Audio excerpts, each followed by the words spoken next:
Hello, everyone, and welcome back for episode 5. Um, Basically, going to go through and say thanks to everybody with the lots of views and a few new subscribers to come along with this journey of getting this LT1 road race build done. Now, I do have to conform to some rules and whatnot, so can't go crazy, but that's got to keep up with the LS guys. That's what I'm doing. So last time we went through a whole bunch of stuff and kind of started dealing with some the oil pump and actually the pan fitment. And we'll start with the easy stuff. Camshaft, hot cam, basically regrind, basically altered the lobe separation a little bit to try to bring that mid-range power in, basically off the corners, kind of like you'd be, launching at $3,000 or 3,500 at the drag strip. You want to be able to lay back in the throttle and boogie on. So we're going to get this cam installed. Then we'll move on to the oiling stuff and go from there on to the next. All right, Melling high volume oil pump. Definitely, I run an oil cooler, so I'm thinking that was the best bet. The other old engine had one in there. I kind of gutted it to inspect it a little bit, being that I had a couple lifters explode and a rocker arm and some bad stuff happen in the other motor. I wanted to see how the pump survived, and not bad really. I found one little chunk in there. The ends not super horrible, but you can see there's a couple marks. Looking at the other gear, you can see that right there, nice little chip on the edge. So definitely had some shrapnel go through it, but everybody talks about the basically porting the oil pump and basically on the pickup end of it in there. Yeah, it's not ideal. You got a bunch of sharp edges, so we're going to do that. Probably just clean this up a little bit, and it's probably about it. I mean, it actually looks pretty good. Maybe take I don't know, these edges kind of rough, but yeah, we'll give this a try and get her all beefed up for endurance racing. We're on the track 20-30 minutes, sometimes longer. Definitely got to make sure you got a good oil supply. The oil's going to get hot, a little thinner. I do run a AccuSump, and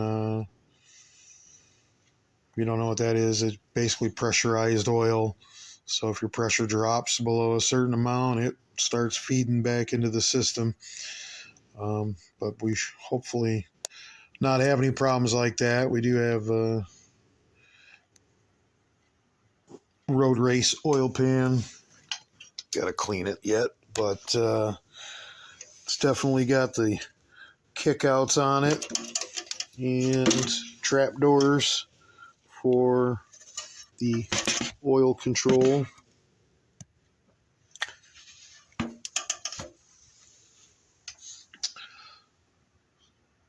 High priority when you're going around corners for extended period of time. So on to the next.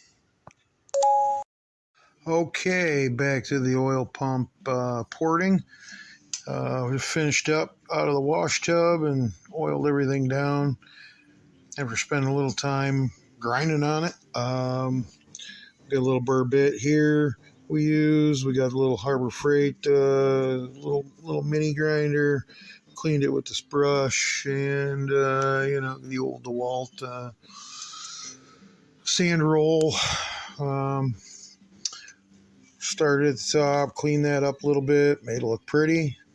Flip it over. The only mods I saw that were of any kind of use would be to make two little ports there from side to side. Basically, I was looking at the old gear, and you can kind of see at the base there we got some wear, so gave it a little extra spot for it to put a little oil in there. And then for the big end of it, kind of set it up because I didn't want to pull the relief spring out, so plug that off before I started grinding. Not a big deal, just a little cap there and a little cap there, just to keep anything from getting in it. And then when I cleaned it, I flushed it out. Just kind of clean this up a little bit, and then obviously clean that up quite a bit. Got a nice transition now, no sharp edge. Should work good. Basically now just put some assembly lube in there and put it back together. I'm gonna do the test fit with the old pump, make sure that pickup screen, or see how far off the bottom it is before I attempt to transfer it to the new pump, because it has got a bolt in there. Got a bolt in that assembly, so it wouldn't fall out, and even after taking the bolt out, it's not moving at all, so should be a good deal. If not, I guess I'll replace it, but it doesn't look like there's anything wrong with it. And then saw in the instructions, and it didn't really, it was in the old engine, so I didn't have any instructions, but it says you must use the oil pump drive shaft with the metal collar. Unfortunately, it was just a regular one, and the regular plastic collar. Didn't have any problems, but, we're not taking any chances, so gets the upgraded oil pump drive shaft to go with that oil pump, and now should do real good. It says the spring's rated for 70 psi, and I don't need any more than that for sure, but as long as we get that, we'll be doing good. All right, on to the next. Okay, tech tip of the day, dealing with the oiling system. Thing I learned a little while back. This guy here, basically block off that oil pump, oil filter bypass, and put a plug in that baby. And that way, even though we got some shrapnel through the oil pump, it got all caught up in the filter and really didn't destroy the bearings in the old engine. So definitely something to consider. I'm actually thinking about looking for a billet piece, because I actually put one of these in and it cracked. But the blocking that bypass, that definitely saves yourself some headaches. Got to use a good filter. Baldwin, Wix. I don't know. I think of the AMSOIL filter. There's got to use a good thickness filter. Okay, got the oil pan all cleaned up.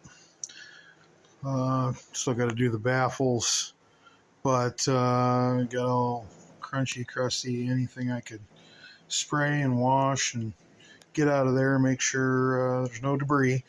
Give her a little shot of paint, just to cover it up a little bit. Then I did some test fitting, just for giggles, without the gasket. I wanted to see how much clearance we had on the oil pump pickup, and seemed adequate, but there was an issue with getting the pan to actually sit straight, and I did always have a problem with that bolt right there in the oil pan. And now I've figured out why. I'll overlay a couple pictures, but basically this edge here is hitting inside the pan, right on the edge by the trap door. So yeah, we're gonna have to get a little bit of a modification there, get a little clearance. I'd like the pan to sit a little more center, so we can get the gasket mocked up on here and figure it out. Probably gonna have to elongate that hole a little bit or notch it once I make this adjustment, because it doesn't look quite lined up when I pulled it apart. So we'll knock it apart, make the modifications, and get it installed on the new pump, and then we can finish fitting the pan, cover this guy up and keep the dirt out.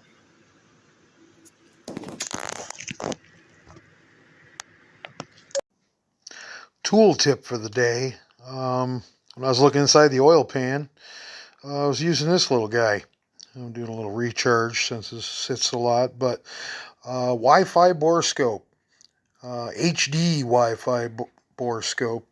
I got it off a tool truck, but obviously it's not a name brand, Snap-on or anything like that. Basically Bluetooth connects to your phone or tablet, and yeah, it's got a nice long cable, and it pretty much works just as good as the others. It doesn't have a side view, but in the little box it comes in, you get the little accessory pack. It's got a mirror in it. It's got a hook tool. It's got a magnet. So, I used it once on my brother-in-law's 463 valve when he broke off all the plugs to take a look inside and see how much shrapnel fell inside the engine. But yeah, good little cheap tool. I think it was like 80 bucks, $89, something like that. So it's well worth it, and we'll call that the tool of the day. Obviously camshaft's installed. I've got some parts to clean up, and we'll get the timing stuff figured out for next time, and then we can start looking at rocker arm push rod stuff. That's see what we're going to need to buy. Basically, I'm not going to use any of the stock stuff for that. Got to wash this stuff up, and we'll be ready for next time. I want to say thanks again for everybody for watching. Like, subscribe.